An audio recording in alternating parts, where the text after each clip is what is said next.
What's good, YouTube? It's jazzlovesmma here, and we're going to be breaking down the UFC Apex Zalal versus Aljamain Sterling card.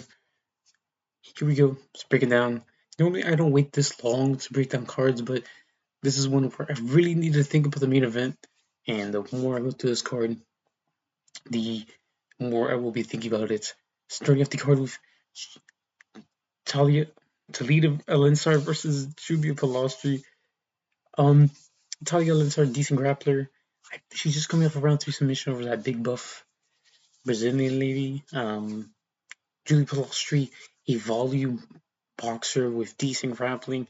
She got taken down a couple times by Lupita Godinez, and that's what ultimately lost her that fight. It was a scrap for as long as it was on the feet. Lupita would go for the takedowns. That's how she beat her. She's coming off of round 3 TK. Both of these girls are coming off round 3 finishes. That's kind of weird. Over the Polish lady. I don't remember her name. It's very long. But I'm going to be picking Julia Palastri. I don't think she should be that big of a favorite. I think she's like minus 250. Talita and Lensar is a decent grappler, and if Lupita Godinez is taking you down, a Lensar probably could. But I'm going to lean with Julia Palastri having the better experience. She's been in that type of fight with Lupita Godinez, who was a ranked opponent. She was kind of beating Suarez for a little bit. So yeah, I'm going to trust in Julia Palastri to get a decision here. I don't think it'll be a finish. She might get close to it in round 3. Maybe she does get in round 3, but I think this is going to be a good decision. She gets to grapple for a couple moments, but she just does all the damage on the feet.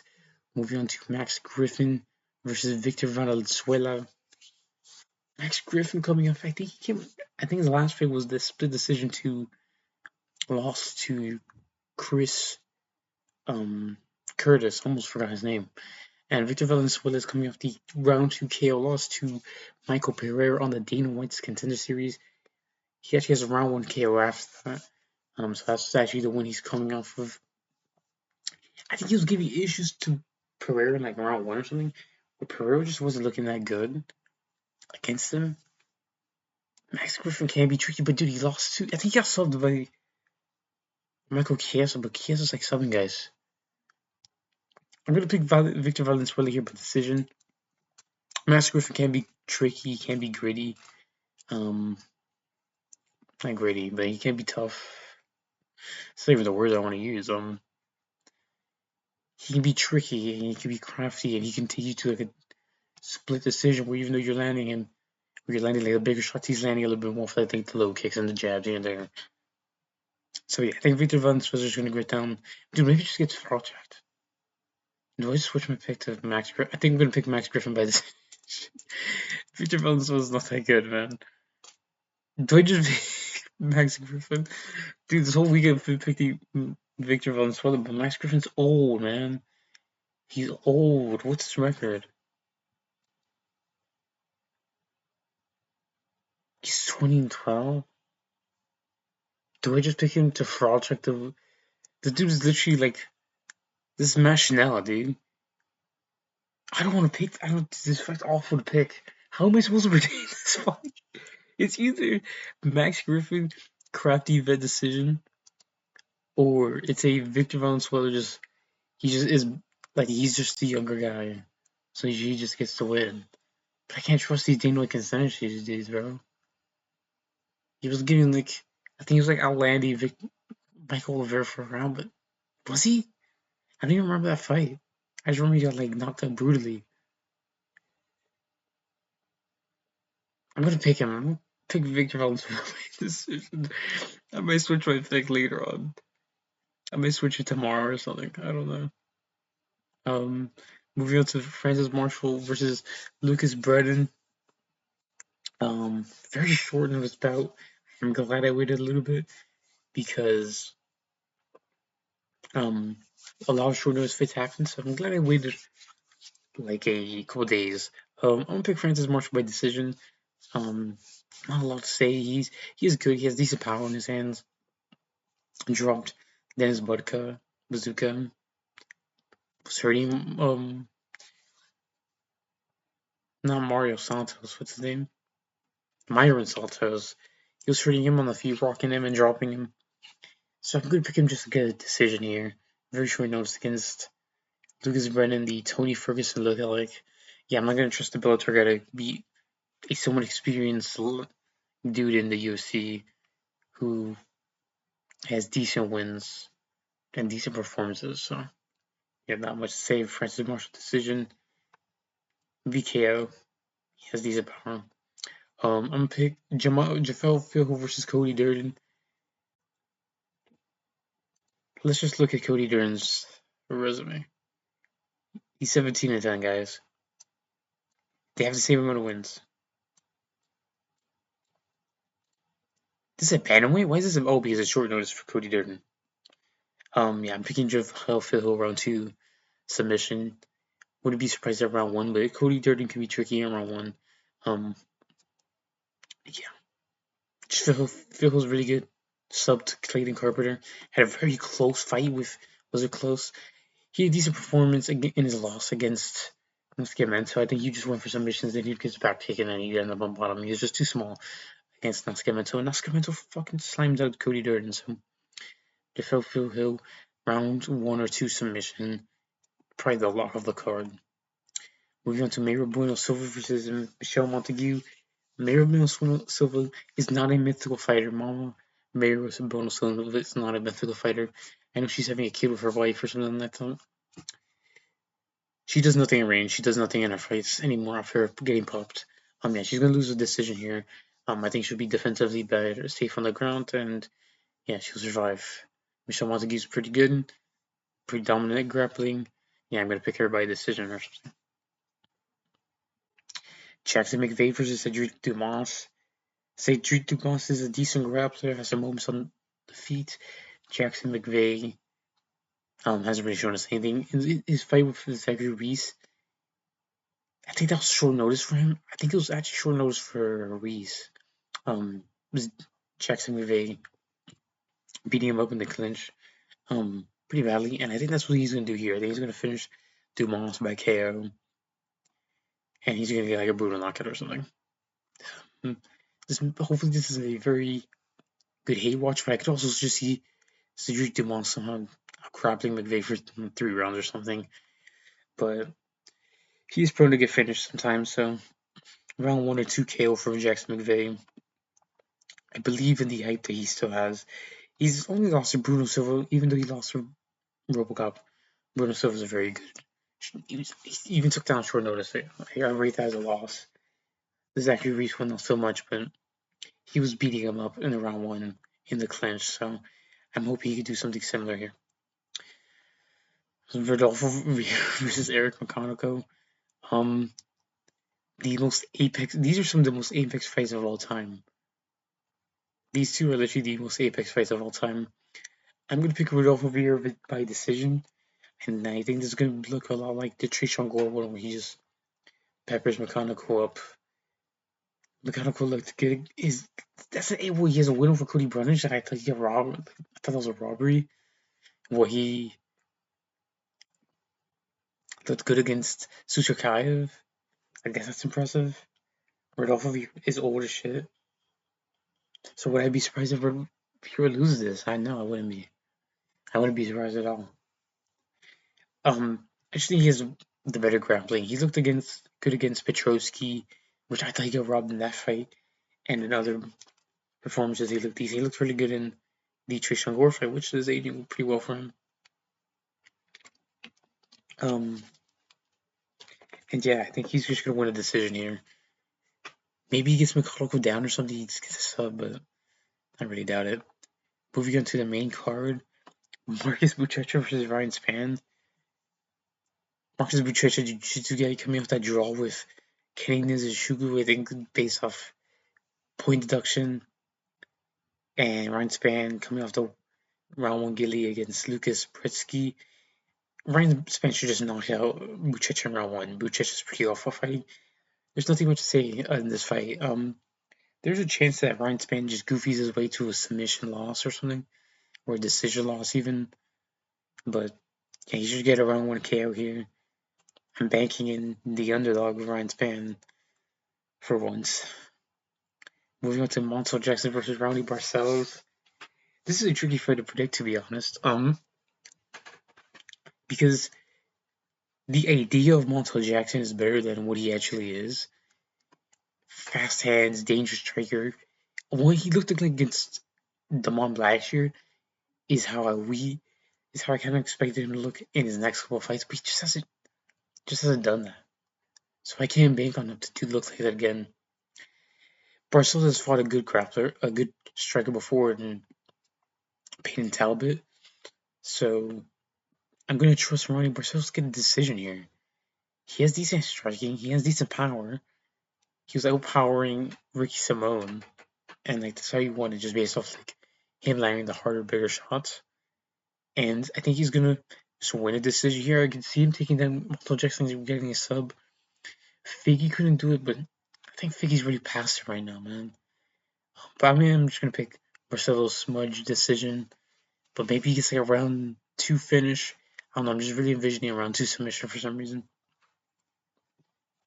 Um, and yeah, I feel like there's holes in Michael Jackson's grappling that Daniel Marcos was able to show a little bit of. Figgy was able to take him down. I think he had a locked in rear naked, not locked in, but it was like across the jaw. So I'm going to pick Ronnie Barcelos. He's really good, man. He is really good. Beat Cody Durden. Garbrandt. That was a good win. He looked good in that fight, survived round 1. His boxing can be crispy. I don't like him getting chinned by Umar, man. That's what makes me worried. It's like, oh, Montel Jackson is fast. He could just chin Barcelos and be like, oh yeah, Barcelos is old as fuck. But Barcelos is an underdog again, so I just gotta pick him. Moving on to another crafty event, Davy Grant versus Adrian Luna Martinetti. Davy Grant opened up as an underdog. He is the favorite now, so we don't get back to backs on this one, but Davy Grant should win a decision here. Adrian Luna Martinetti is kind of fucking awful. Had a very close war with Valogden, and if you have actual skill, you're piecing of Valogden and making him look like easy work, like what Castaneda was doing from rounds 2 to before the last minute of round 3.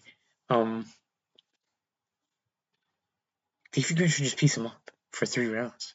I can see him getting a KO, but I'm not gonna pick him. I'm gonna pick him just winning a really easy, somewhat boring, exciting like some exchanges, but it's mainly just Davy Grant like piecing up Martinetti on the back foot, showing levels.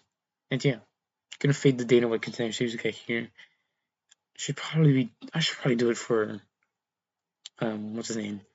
Victor Valenzuela. But Max Griffin really hasn't shown me that he's like a crafty vet like Davy Grant. Like Davy Grant has shown me he can beat these guys. So yeah. Moving on to Rafa Garcia versus Alexander Hernandez. Rafa Garcia coming off the 2-fight winning streak. Vince Bichelle win, which was weirdly close, and then the round 3 submission with Jared Gordon, which was a really good fight, pretty scrappy war. But shout out to Jared Gordon, man. That dude got hit by a car earlier, or I think the day before the fight. He follows me on Twitter. Shout out Jared Gordon, man. We love Jared Gordon, and Alexander Hernandez will be sliming out Rafa Garcia in Jared Gordon's name. Rafa Garcia also got TKO'd in round 2 by Grant Dawson. I don't think that's going to apply here because of the different styles. But if you're getting TKO'd by Grant Dawson, you're doing something wrong. Alexander Hernandez on a crazy good win streak. Not against some of the best names, but he knocked out Chase Hooper pretty easily. Diego Ferreira, he knocked out. That was a really impressive win, in my opinion, and I predicted that win. And yeah, Alexander Hernandez looking good. He's good on the back foot. He still has power.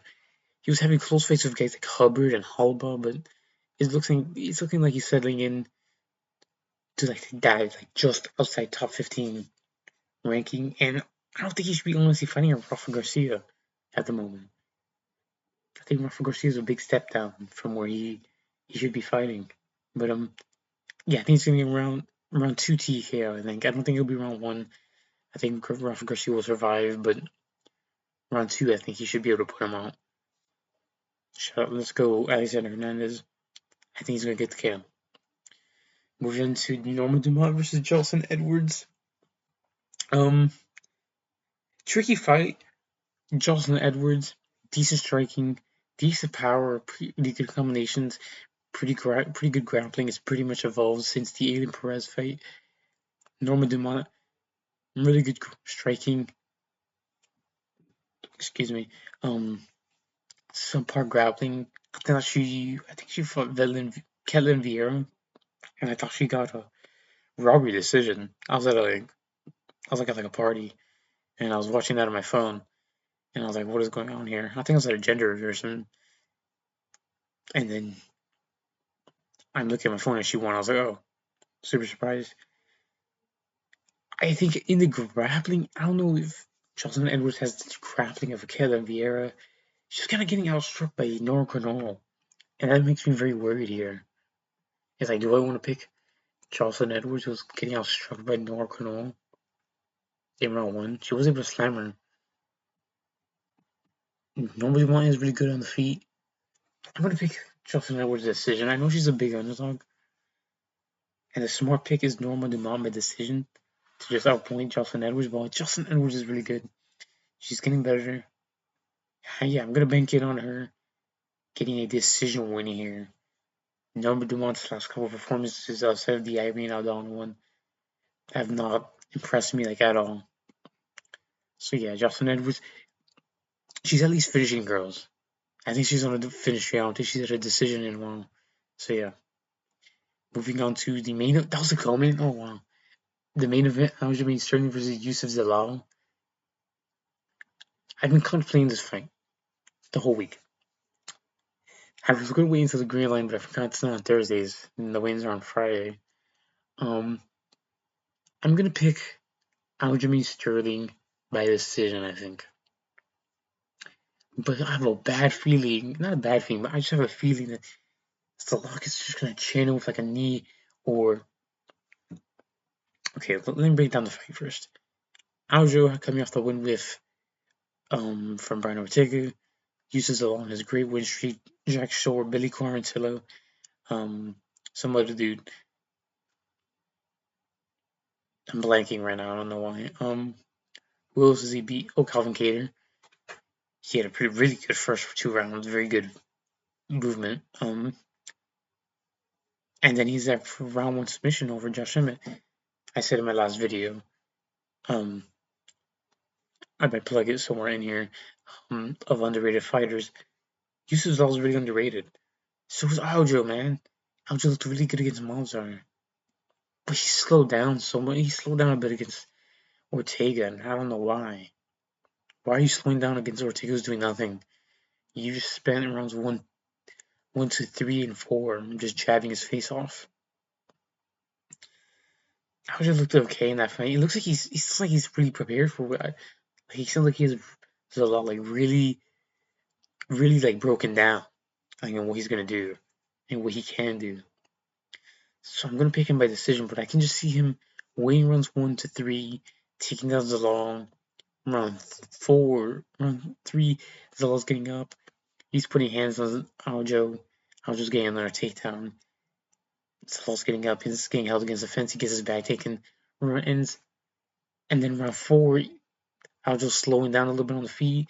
He's like scarping against the cage on the back foot, and then Zalal just puts a knee to the body and hurts him. And he finds a TKO. I can just envision that. I can just really easily see that happening. But I just think I have to pick Aljo by decision here. He looked really good against Malzahar, man, in the grappling. It was grappling out. His claim to winning that fight is by out grappling out Malzahar in rounds 1 and 3. He out damaged in rounds 2 to 3.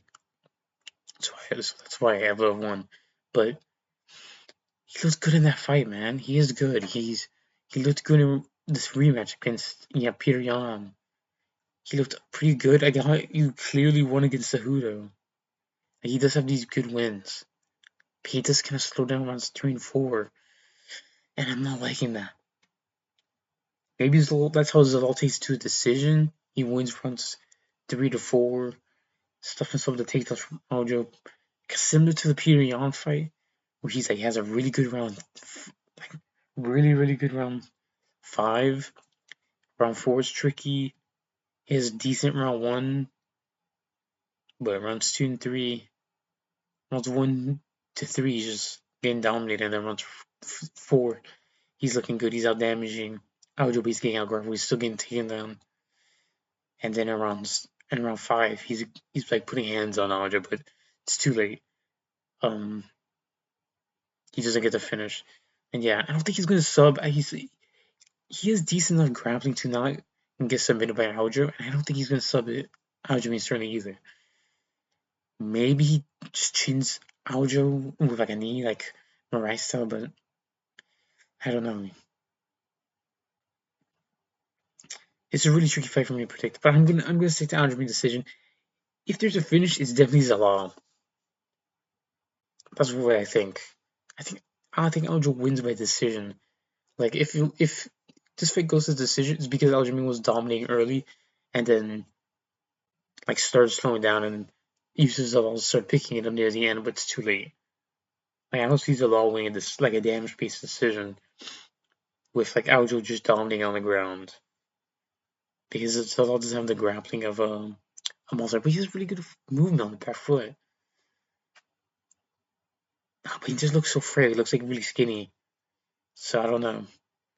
He's not gonna get a submission off his back against Aljo. So yeah, I'm gonna pick Aljo. I wouldn't be surprised if Zalal gets a KO. I might switch it. I was surprised when I saw he was the favorite, but let me know what you guys think in the comments below. I hope you guys enjoyed this card. Hope you guys enjoyed your weekend.